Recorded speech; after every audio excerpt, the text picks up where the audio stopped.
할렐루야. 주님의 이름으로 사랑하고 축복합니다. 우리 옆에 있는 분들에게 인사합니다. 사랑합니다. 축복합니다. 여러분, 축복한다고 말씀하셨는데요, 어떤 축복을 하실 건가요? 어떤 축복의 자리가 옆에 있는 분들의 자리 되었으면 좋겠습니까? 아마 다양한 자신들의 축복의 기준들이 있을 텐데, 오늘도 여전히 나와 함께 하시는 하나님의 은혜가 우리 가운데 임하기를 주님의 이름으로 다시 한번 축원함을 드립니다. 여러분, 소중한 것을 상실해 보신 적이 있나요? 아마 그 빈자리는 어김없이 슬픔이 찾아옵니다. 그래서 누구도 슬픔을 반기지 않지요. 하지만 삶에 찾아온 이 슬픔과 상실의 고통을 오늘 우리가 제대로 직면하게 되어지면 또 다른 의미, 또 다른 목적이라고 하는 것을 찾을 수 있게 되어집니다. 우리는 지금 사무엘 하 말씀을 읽어 나가고 있습니다. 이제 우리가 19장 말씀을 읽으면서 이 다윗의 회복에 관한 이야기를 우리는 보게 되어집니다. 다윗의 가정에 벌어진 각종 비극들은 모두 그의 범죄로 말미암아 발생한 일인데요, 그래서 그가 치러야 될 대가가 분명히 있었습니다.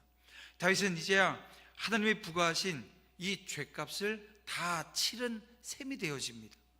이제 그는 속히 고통을 토로하는 자리에서 벗어나서 이스라엘의 왕자를 바로잡아야 했습니다. 이 역시 쉽지 않아요. 하지만 자기 죄값을 치러야 했던 다윗이 피할 수 없는 일이기도 했습니다. 이 전쟁에서의 승리라고 하는 것은 이 당시 사람들에게 무엇보다도 기쁜 소식입니다. 하지만 다윗에게서 이번의 승리는 전혀 기쁘지 않아요. 다윗이 압살롬의 죽음을 슬퍼하고 있다라고 하는 소식이 다윗의 군대에게 들리자 그 승리는 슬픔으로 변하고 말았습니다. 여러분, 1절 말씀을 보겠습니다. 1절을 보면 어떤 사람이 요압에게 아뢰되 왕이 압살롬을 위하여 울며 슬퍼하시나이다 하니라고 하는 말씀입니다. 여기서 오늘 우리가 위하여라고 하는 이 말을 주목해서 봐야 합니다. 다윗이 압살롬을 위해서 울며 이 슬퍼하는 장면은 단순히 한 아버지의 그 비통한 마음을 보여주는 데서 그치지 않는다는 거예요. 여기에는 하나님 아버지, 사람 다윗의 그 아버지의 마음이 아니고요, 하나님 아버지의 마음을 담고 있다는 거예요. 위하여라고 하는 단어가 더욱 강렬하게 다가오는 이유입니다. 압살롬은 단순한 불효자가 아니잖아요. 아버지의 목숨을 노리고 왕위를 빼앗으려고 했던 반역자였습니다. 하지만 다윗은 그런 아들을 위해서 가슴 찢어지게 지금 울고 있어요. 이 장면을 통해서 하나님께서 죄인을 향해 가지시는 그 애끓는 마음을 우리는 바라볼 수 있습니다. 에스겔서를 보게 되어지면 이런 말씀이 있습니다. 에스겔서 18장 23절인데요 주 여호와의 말씀이니라 내가 어찌 악인이 죽는 것을 조금인들 기뻐하랴. 그가 돌이켜 그 길에서 떠나 사는 것을 어찌 기뻐하지 아니하겠느냐라고 하는 말씀이 있어요. 우리 하나님께서는 죄인이 멸망하는 것을 원치 않으신다는 겁니다. 모든 사람이 그 길에서 돌이켜 생명으로 돌아오기를 간절히 바라신다는 거예요. 이 마음은 우리를 창조하시는 순간부터 지금까지 하나님 안에 변함없이 존재해온 깊은 사랑의 마음입니다. 여러분, 첫사람 아담이 범죄한 순간에 하나님께서 어떻게 하셨나요? 우리 창세기 3장 9절 말씀에 보면 내가 어디 있느냐, 이런 거죠. 아담아, 내가 어디 있느냐라고 지금 하나님께서 아담을 찾으세요. 아담이 회개하며 돌아오기를 바라는 이 부르짖음 아니겠어요? 그 부르심이었다는 것입니다. 죄 가운데 있는 우리를 향한 하나님의 부르심도 여러분 다르지 않습니다. 마찬가지라는 거예요. 돌이키지 않을 때에는 끊임없이 찾으시는 그 사랑의 마음이 여기 담겨 있습니다. 아담아, 내가 어디 있느냐. 예수님 또한 이스라엘을 향해서 애절하게 탄식하신 적이 있습니다. 여러분, 마태복음 23장 37절 말씀을 보게 되어지면, 예루살렘아 예루살렘아, 선자들을 죽이고 내가 파송된 자들을 돌로 치는 자여, 암탉이 그 새끼를 날개 아래 모음같이 내가 내 자녀를 모으려 한 일을 몇 번이더냐 라고 말입니다. 이스라엘이 하나님을 등지고 돌아서게 되어지자 이 예수님의 깊은 탄식이 있었던 겁니다. 그러면 끝까지 포기하지 않으시고 돌아오기를 기다리셨던 것을 우리는 성경을 통해서 보게 되어집니다. 다윗이 반역한 아들 이 압살롬을 위해서 그 탄식의 눈물을 흘리고 있었던 것처럼, 예수님은 십자가에 달리면서도 뭐라고 말씀하세요?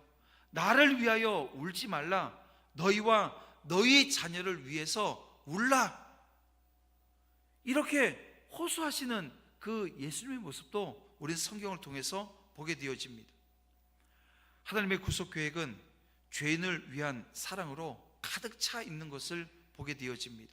하나님은 우리를 향해 길을 여시기 위해서 끝없이 용서와 사랑으로 기다리시는 아버지이심을 우리는 헤아려야 합니다. 우리에게 주어진 이 구원의 기쁨, 이 감격, 우리는 가져야 돼요. 구원의 기쁨과 감격이 오늘 저와 여러분의 삶 가운데 나타나고 드러나며 매일매일 확증되어져야 합니다. 또한 여전히 돌아오지 않는 영혼들을 향해서 하나님의 깊은 소망을 오늘 우리는 가슴에 품어야 합니다. 언제 품어야 될까요? 오늘 우리는 순간순간 매일매일 이 소망이 오늘 우리 가운데 품어져야 합니다. 우리 주님께서는 오늘도 잃어버린 자를 찾고 계세요. 이 하나님 아버지의 마음이 오늘 우리 안에 가득 채워지기를 여러분 간구하시기를 주님의 이름으로 축원함을 드립니다. 그래서 매년 우리 이제 다음 주에 다모임 사역이 그 일환으로 이루어지는 거예요. 올해는 1월 달에 우리 전도 대상자들을 작정을 하고 또 다시 작정을 하고 또 다시 작정을 하고 그 기도하면서 지금 한 해를 이어왔습니다. 여러분, 오늘 우리에게 주어진 사명인 거예요. 내 안에 구원의 기쁨이 있고 감격이 있는지를 다시 한번 확인하세요. 이 기쁨과 감격은요, 가만히 있지 못하게 합니다. 왜냐하면 내 안에 영원한 생명이 있는데 이 생명은 또 다른 생명을 갈구하게끔 하나님 만들어 놓으셨어요. 그리고 우리는 그 사명의 자리로 나아갑니다. 이게 매년 이루어지니까 이 매너리즘에 빠지진 않을까 이런 염려도 되어져요. 근데 또 한편으로 보게 되어지면 매년 이렇게 귀한 은혜의 장, 이 축복의 장이잖아요. 영혼을 하나님 전으로 모으고 십자가 복음을 전하는 자리니까요. 그런데 반응하지 않는 내 자녀들, 가족들을 보면서 혹여 낙심하고 있지는 않을까 이런 염려도 되어집니다. 그런데요, 염려하지 마세요. 오늘 우리가 해야 될 일은 오늘 이 교회로 하나님 앞으로 그 보좌 앞으로 다 데리고 나오는 것만이 우리가 할 수 있는 일이고요. 나머지 누가 해요? 목사님이 하세요 하면 제가 할게요. 근데 저도요, 제가 하는 게 아니라 성령께서 하신다라고 하는 믿음을 가지고 이 자리에 서 있습니다. 여러분, 오늘 우리가 누가 예수 믿을 수 있고 누가 하나님 앞으로 감히 나올 수 있습니까? 아무도 없어요. 성령의 이끄심이 아니면 오늘 우리가 믿는 믿음의 자리에 서지 못하거든요. 그러니까 여러분, 낙심하지 마시고 온전히 그 구원의 기쁨과 감격을 오늘 우리가 놓지 않고, 하나님께서 내가 기도한 그 기도는 절대 땅에 떨어지지 않아요. 하나님이 응답하시고 나를 인도해 주실 거예요. 여러분, 이 사랑을 품고 복음을 전하는 삶에 헌신하는 여러분들 되시기를 주님의 이름으로 축원함을 드립니다. 사랑하는 성도 여러분, 우리가 함께 살펴보고 있는 이 다윗의 이야기는 한 왕의 눈물이 담긴 장면입니다. 다윗이 하나님 앞에 그토록 찬양하고 헌신했던 왕으로서의 모습은 사라져 버렸어요. 한 아버지로서의 깊은 슬픔 그리고 후회가 담긴 모습을 오늘 우리는 보게 되어집니다. 특별히 이 19장 4절부터 그 6절에서는 다윗이 그의 사랑하는 아들 압살롬의 죽음 앞에서 애통하는 장면입니다.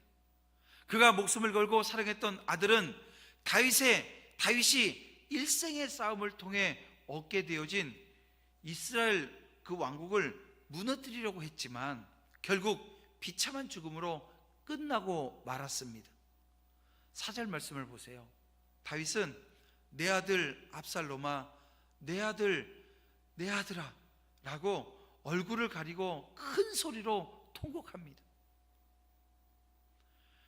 왕의 입을 통해 터져나오는 이 부르짖음은 단순히 한 아들을 잃은 이 슬픔을 넘어서 이 다윗 내면 깊은 곳에서 우러나오는 회개예요.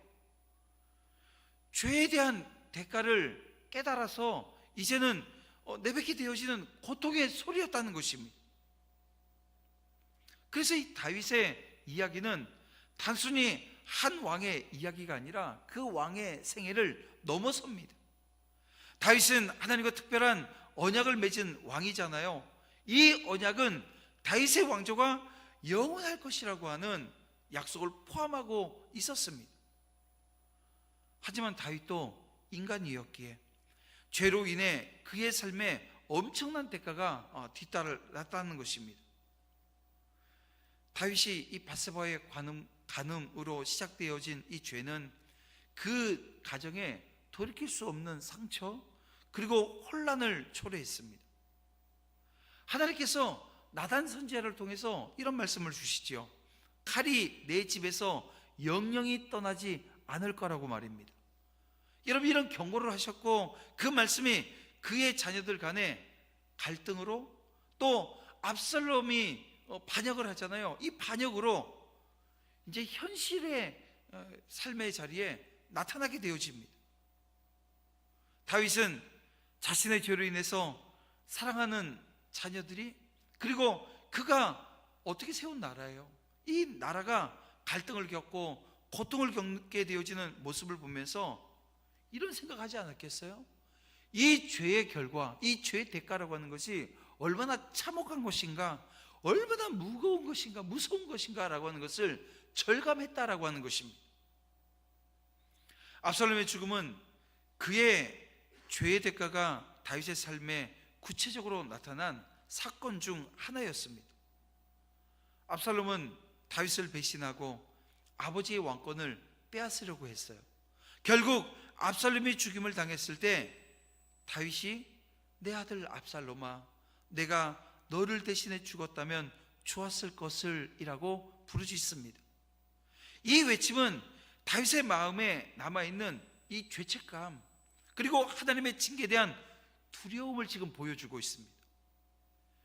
다윗은 단지 이 압살롬의 죽음만이 아니라 그를 아버지로서 지켜주지 못한 자기 죄에 대해서 지금 슬퍼하고 있는 거예요.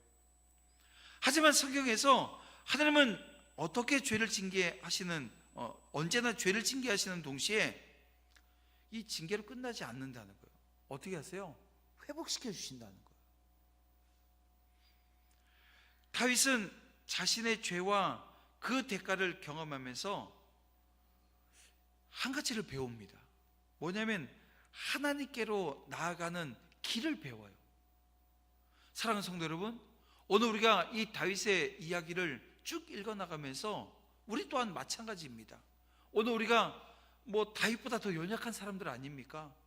그런데 오늘 우리는 어때요? 죄를 짓고도 내가 죄를 지었는지조차도 망각해 버려요. 내가 지금 무슨 짓을 하고 있는지도 모르는 그런 어리석음 가운데 우리가 있습니다. 그래서 때로 죄를 지적하게 되어지면 이게 죄에 대해서 이게 약간 자기 합리화라고 하는 것을 막 발동시켜 가지고 나는 그런 사람 아니라고. 근데 보통 나는 그런 사람 아니라고 하는 사람이 그런 사람이더라고요.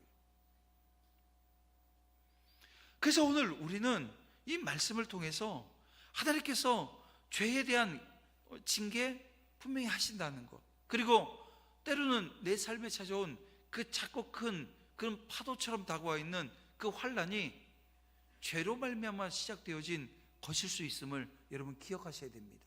그리고 어떻게 해요?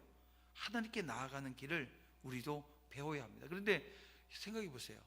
오늘 우리가 그 하나님께 나아가는 길을 여러분들의 삶의 자리에서 이 징계를 통해서 만약 배운다고 한다면 그것처럼 어리석은 일은 없습니다.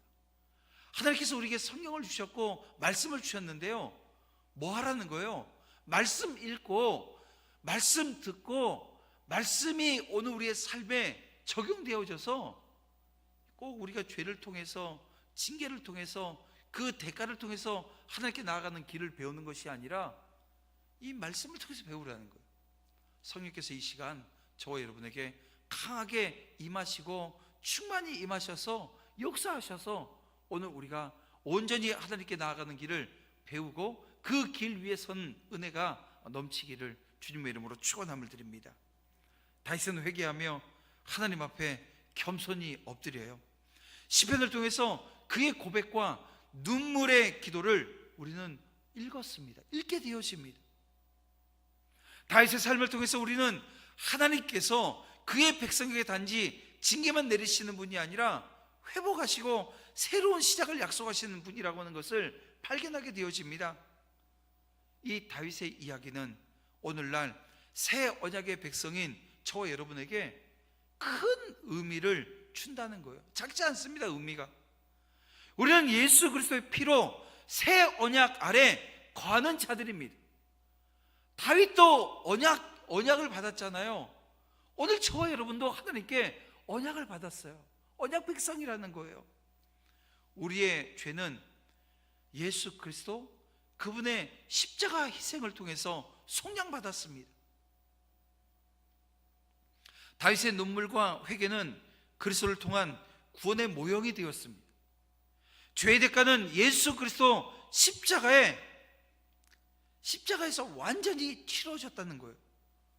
우리의 죄로 인한 대가는 크나큰 것이었지만 하나님은 우리를 포기하지 않으시고 예수님을 통해서 우리와 영원한 언약을 맺었습니다. 그러므로 우리는 죄로 인한 고통과 눈물 속에서 하나님께서 주신 이 회복과 새 출발의 소망을 놓쳐서는 안 되는 거예요. 사랑하는 성도 여러분, 다윗의 삶 속에서 우리는 죄와 회개의 과정을 보고 동시에 하나님의 약속과 회복의 은혜를 발견할 수 있기를 원합니다. 다윗에게는 하나님께서는 이 다윗을 통해 우리에게 하나님의 언약 백성으로서 새롭게 살아갈 힘을 주십니다.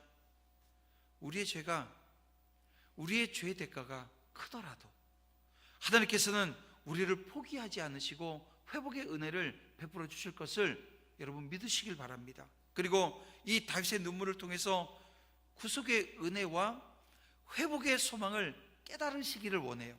그리고 하나님의 언약 백성으로서 우리가 해야 될 일이 있어요. 바로 그 복음을 전하는 삶, 내가 구원받은 그 구원의 자리를 전하는 거예요. 여러분, 그 복음을 전하는 삶을 다짐하는 오늘 이 아침 이 계기가 되어지기를 주님의 이름으로 축원함을 드립니다. 이 시간 우리 함께 찬양하면서 결단하겠습니다. 내가 주인 삼은